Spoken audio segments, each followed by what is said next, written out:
Hello, my absolutely beautiful Libra friends, and welcome to your horoscope for July of 2021. We're Libra this month. As you can see, we're trying something just a little bit different, and I'm looking forward to your feedback. Is this style easier for you to see, easier for you to understand what's going on in the sky and on the wheel? So please let me know in your comment section down below. But also, I want to know how the month goes for you, how these energies are manifesting in your own life. So please leave those in the comment section down below as well. All right, my beautiful Libra friends, as we're stepping and taking a look at what is going on in July, you have got a beautiful month in terms of the energy at the tip top of your chart.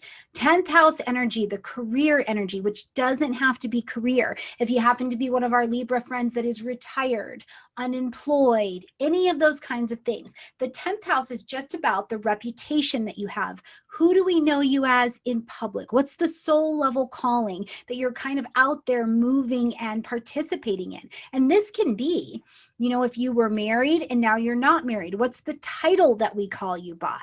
Are you getting a different title? These kinds of things. What do we know you and call you by? This is where a significant shift could definitely be coming in for you this particular month. So we've got beautiful energy, especially as we start the month, that is there in your favor.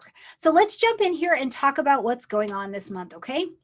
So first and foremost, as we're coming into the month, we're going to see Mars having this interaction with Plutonian energy over here. Okay, excuse me, Saturnian energy over here. So we've got this opposing energy happening right here. Now, what's also happening is that Saturn is still square this Uranian energy. So as Mars is coming by on the 1st of July, and this energy will last the 1st, the 2nd, as you feel this kind of tension, like, okay, I feel like I'm going in two different directions, or I'm trying to move something forward, but I can't quite get it to go. Mars is triggering an energy that says, I want to do something. I want to take action. I want to move in some way, shape, or form, but I can't quite get it to go. Then what's going to happen is we're going to move down a couple days and Mars is going to hit this square with Uranus. And this is going to trigger a little bit of energy that says, okay, now I can do something different. Now I need to take this different action. But right behind that, Venus is going to do the same thing. Venus is going to have that interaction with Saturn, then have that interaction with Uranus. So really, the first 8 days of July, I just want to tell you, may feel surprising. They can feel a little bit tense, but certainly what they do when we have one planet hit a set of energy and then another planet right behind that do it, it creates a little bit of a soft spot in our energetic model. So you may feel like, I've been stuck, I haven't been able to get this going the way that I want to, but we get just a day, just give it the first 8 days of the month, which may seem like a really long time, but that's why you use astrology to know what's coming. Use it, play your hand well, take the evolved actions there, and then just as we get past that, energy begins to release and feels like it can come forward. So I want you to pay attention to that 11th house, the friends, the social groupings, the internet, you know, what's going on for you in that area where maybe you're trying to move something forward, but it feels a little bit stuck. Now, just after that, when we get to the 9th, we're going to have a new moon happening right up top there in the 10th house in the energy of Cancer. Now, this moon is going to be happening at 18 degrees of Cancer, okay? So make sure you check that in your charts. Make sure you have to check to see if you have planets or you have angles at that particular point. If you're looking at asteroids or you're looking at part of fortune and things like that as well, you can definitely be checking that out. But what happens with this particular new moon is the new moon is dark in the sky. The sun and the moon are together, so absolutely anything's possible. But we're planting our seeds of intention to begin some newness or to support a forward motion of energy in this particular arena of your life. And this is the 10th house, career, soul level calling, reputation, social status, things like that live in this 10th house space. So for some of you, what it could look like is you are ready to make an advancement in your work. Maybe you're working from home, Cancerian energy. You are, you know, are you starting your own business? Are you for some of you, this could definitely be that you're taking a title change because you've become a different status. You know, you moved from being you know, doing this job and now you're doing this one. You're kind of climbing the corporate ladder, or you're climbing the life ladder. Maybe you were not a parent and now you're a parent.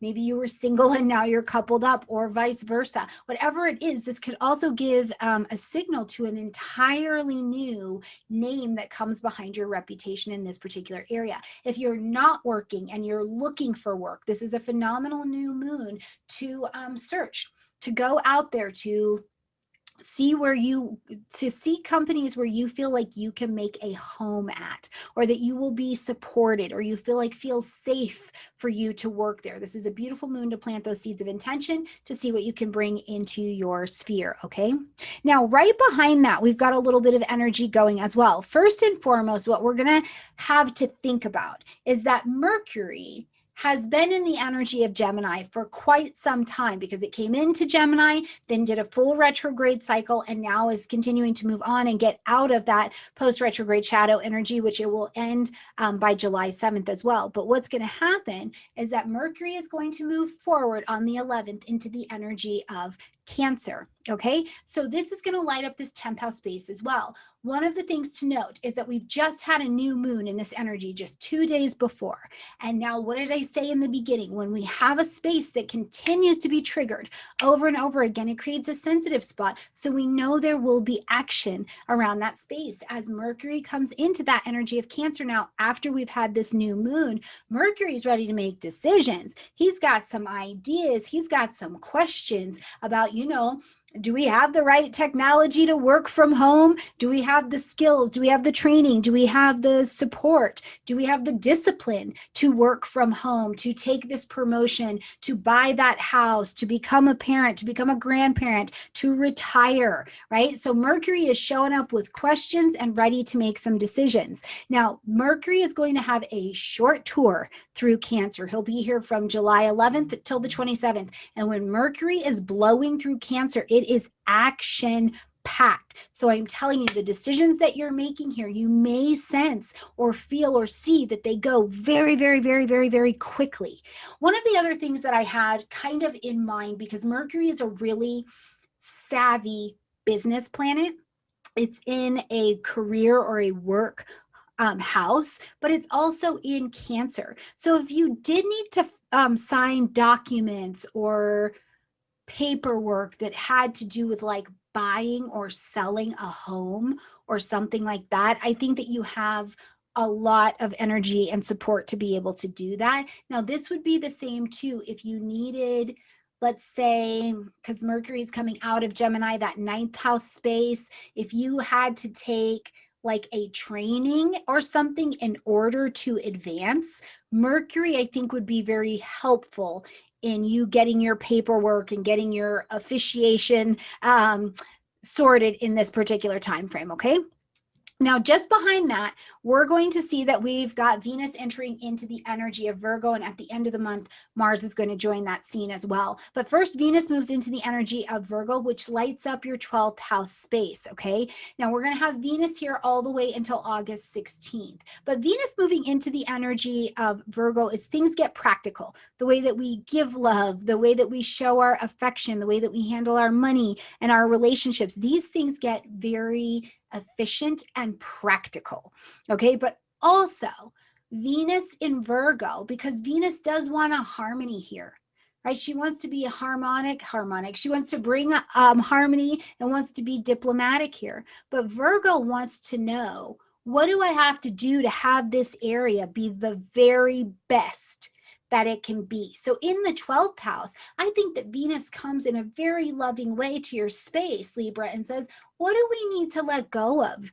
Virgo's discerning and wants health, wants a healthy 12th house. What skeletons need to get the heck out of the closet? What old relationships need to be let go of? What debt needs to be let go of, right? Where can we love on and be a little bit more intentional and sacred with our spiritual practices, with attending to the mental health, right? Any of those things. Venus coming into Virgo is going to really lift that to try and get it back into harmony and into some kind of balance. I think that Venus and Virgo as well, especially in your 12th house, is phenomenal. Like, I don't know why I just keep seeing this, Libra, maybe because I'm Venus ruled as well, but is somebody out there writing like a steamy romance novel, like you're writing it and it's behind the scenes, or maybe you've been stuck and now Venus shows up and she's like, ooh, I've got some things to say about that. That could be a wonderful opportunity for you to experience Venus through the energy of Virgo here. And yes, for heaven's sakes, Venus and Mars jumping back in here into the 12th house can absolutely bring back relationships from the past, or you're going over things from the past so that you can 12th house transition them out, but you have to make peace with them, forgive them, and allow that transition to happen, okay? Now, as we get to the 22nd, we're going to see the sun moving into the energy of Leo. This is going to light up this 11th house space for you. And we're going to see the sun obviously in the energy of Leo for 4 weeks, so August 21st. Now, light, heat, life, and vitality are the themes that are happening when the sun moves anywhere. So at this point, Libra, new social groups, new conversations on social media, long range plans, goals, designs for yourself have your absolute motivation and attention at this particular time. But if you've also made some changes at the beginning of the month in this career zone, it may change your alignment of a social situation. And I'm going to tell you it's Leo. So go to your heart, to thine own self be true. Okay? To thine own self be true, Libra. All right, as we get just a couple of days down the road, we're going to have a full moon happening in the energy of Aquarius. Now, this is going to be at 1 degree of Aquarius. So if you have planets that are at, 26, 27, 28, 29 degrees of Capricorn, or up to 5 degrees of Aquarius, you're going to want to pay attention to what's in that sphere. Do you have planets? Do you have points? Do you have asteroids? Do you have any of that kind of stuff? Because that will be impacted by this particular full moon. Now, I also think that the other fixed energies are going to feel this particular full moon in a little bit more of an impactful way. So Taurus, Leo, Scorpio, Aquarius, you'll all feel this moon, I think.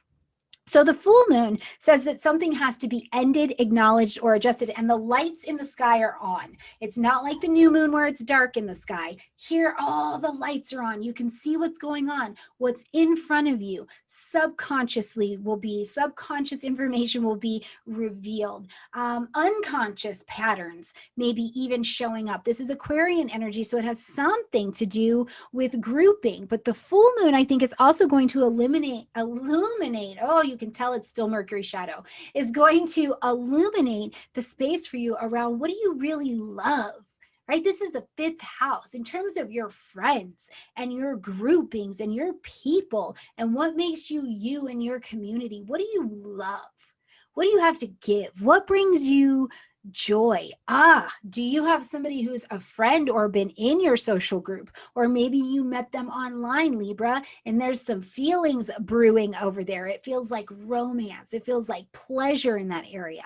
These could be things that you're seeing under this full moon energy, and maybe it's time to make an adjustment. Maybe it's time to say, let's meet off of line. Let's actually go have that coffee or something like that. Now, it is July, and this is the house of children as well. So I did think for many of you, maybe summer break is just coming to an end, and it's like, nope, we got to get back into the school cycle. We got to get back online, however your children may be going back to school. But whatever it is, it's going to shift the direction between this house of my pleasure and our pleasure. But either way, it is definitely bringing your attention to what you need to let go of in order to make space for some emotional freedom in this particular area of your chart, which I think will be more than healthy for you, okay? So on the 27th, we're going to see Mercury move into the energy of Leo, now joining the sun, joining Mars, joining a very energetic sign and house for you this month. And now Mercury is prepared to make decisions in this particular area of your chart. We've made some decisions in the career and the reputation zone. Now it's coming along and it's ready to make some decisions in the 11th house. Have these conversations, do these presentations. In the 11th house, it is friends. It is social groupings, And it is things like social media or where we connect. Science lives up here, technology, right? But in the 11th house, we typically want to be known. We also want to be seen here, and the sun is still here. So this could be something that you are doing a presentation of some variety, or you're presenting something out to a friendship group, and it's private, it's personal to you, it's your accomplishment, but you're sharing it with the world. So this could definitely be a time where you see Mercury bringing that kind of energy to your table, okay? As we get to the 28th, we're going to see Jupiter take that retrograde and pull back into the energy of Aquarius. Now, Jupiter's retrograde is, first of all, still very generous. It's a big benefic planet, so he's still given the gifts. They're just coming a little bit more slowly during his retrograde motion. But the thing is that we saw Mercury, or we saw Jupiter move into the energy of Aquarius in December of 2020. So it makes this stamp of energy. It starts to light up and expand and bring you these experiences of the 5th house where they're getting bigger. I'm expanding. For some people, this could have been that you are pregnant. You are expanding. Your children life is expanding. I've come together and blended a family. Whatever that looks like, there could have been an expansion that comes to the table.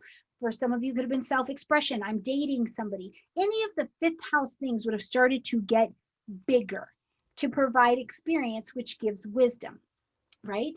But also, now that Jupiter is retrograde, you're going to go backwards and say, okay, did I take on too much, or where do I just need to get a little bit more efficient?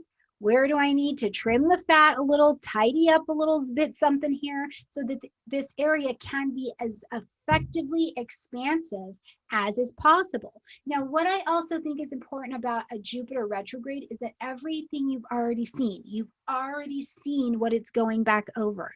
But because Jupiter comes internally with a retrograde, it's like your insight process. The internal information is really where the information is. And by making decisions from a very, very intense, very clear internal process of what you've learned and what you understand today, you're able to express that in an outward manner, right? So it is very much so like the inside job is showing up on the outside right now. And I think that that is absolutely spectacular in terms of turning that experience into wisdom. For some of you, I do think between the full moon, between Jupiter retrograding back into this area, you could definitely, somebody could be having a baby, bringing a baby into their life, okay?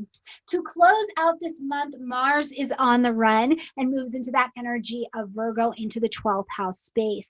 Now, Mars moving into the energy of Virgo means efficient and effective action, okay? So Mars is like, give me a task, point me to it, give me my energy, I want to go in this direction. And Virgo wants to be very specific and detailed about how things are getting done. It's a meticulous, discerning, pattern-finding kind of energy. So truly, in a 12th house space, if you are needing to at this time, have some downtime, have some isolation that is not about hiding from the world, but is about coming in, taking care of me in a quiet place, making sure Mars is, or Venus is still here with Mars, you know, making sure I'm taking actions that keep Libra in balance, making sure that I have the right kind of love in my life, that I have a love that is both giving and receiving in my life. Mars is going to help you take some action on this. Absolutely 100%. I think that if there is a fight that needs to be had in a relationship, in an enemy that you didn't know was there, including getting a cold or something like that, Mars could absolutely trigger and activate that to the surface. But it will all remain to be seen exactly how that plays out based on your chart, okay? All right, my beautiful Libra friends, it is a busy month, but I also feel like it's a good one. I know I've heard some people saying that July is just going to be rough, and I think that every month has the potential to be as rough as you decide that it's going to be. Life on life's terms, but you do, and you look at your astrology so you can find out the most evolved way to navigate it and not make it so entirely painful on yourself, but very productive, okay? I love you guys so much. Like this video, comment, share, subscribe. I look forward to seeing you next month, and I definitely look forward to seeing in the comment section down below how this month is shaping out for you based on the energies that are manifesting. So please, please, please share with me. Bye, you guys. I love you.